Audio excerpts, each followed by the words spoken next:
هو انستا بينفع يتسرق بالسهوله اللي الناس بتتكلم عنها وبتخوفك منها دي، ولا الموضوع فيه غلطه بتمكن الحرامي منك ومن موبايلك؟ وبرساله واحده على الموبايل من انستا باي ممكن تلاقي حسابك بعدها بدقايق مصفر بشكل كامل. فولو لايك وشير عشان كل الناس تستفاد، وتابع الفيديو للنهايه وصلي على النبي ويلا بينا. ازاي برساله واحده على الموبايل من انستا باي ممكن تلاقي حسابك بعدها بدقايق مصفر بشكل كامل؟ ناس كتير قالت كلام كتير قلق الناس، والناس دلوقتي عايزه تعرف المفيد وازاي تحمي نفسها من اي خطر بيهددها من الموبايل اللي بين ايدين الكبير والصغير في عصرنا الحالي. اللي بيحصل الايام دي شبه اللي حصل بالظبط مع والراجل ده بكل بساطه جات له رساله على الموبايل بتقول له لقد تم سحب 5000 جنيه من انستا باي. الراجل طبعا اتخض ودخل انستا باي عشان يتاكد، لقى رصيده زي ما هو وقالوا الحمد لله جت سليمه المره. ولكن بعد اقل من دقيقه تظهر له شاشه بتقول له ان الموبايل هيتحدث دلوقتي ومفيش اي خطوات بترضى تتعمل. يحرك مهما يحرك في الشاشه مش راضيه تتحرك، وبعدها بدقيقه او اتنين بالكتير يلاقي الموبايل رجع لطبيعته. ولكن للاسف الشديد حساب انستا باي هو اللي ما رجعش لطبيعته. فجاه يلاقي رسائل خصم من انستا باي بتجيله ورا بعضها، لقد تم خصم لقد تم خصم، لحد ما حسابه بيصفر نهائي. وغالبا اللي بيحصل معاه بموقف زي ده بيكون شخص قدر يتمكن المحتال من موبايله بمجرد اقناعه بالضغط على الرابط او عرض مغري باي شكل من الاشكال. المهم انه ضغط على الرابط، او مثلا نزل ابلكيشن من مصدر مجهول، والابلكيشن ده بياخد صلاحيات مش منطقيه، وبيقدر صاحب الابلكيشن من خلالها يعرف انت عايش ازاي على الموبايل بشكل كامل. اذا كان عرف بيوفر لك الابلكيشن مهكر ومدفوع،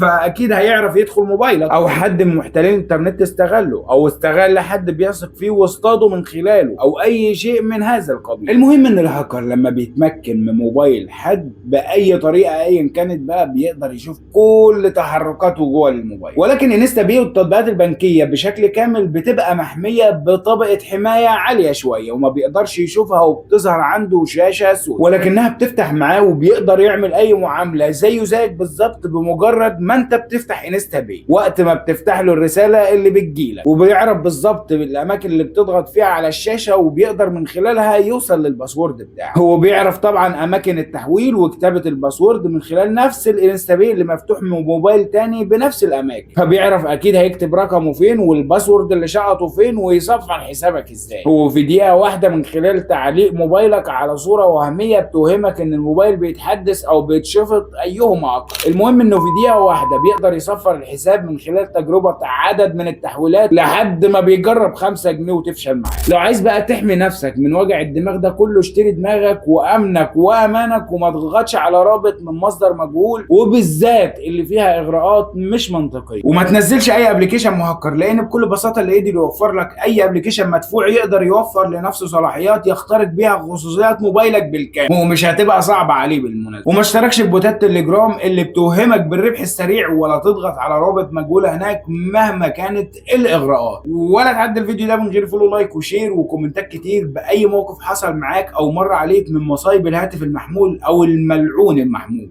ايهما اكتر.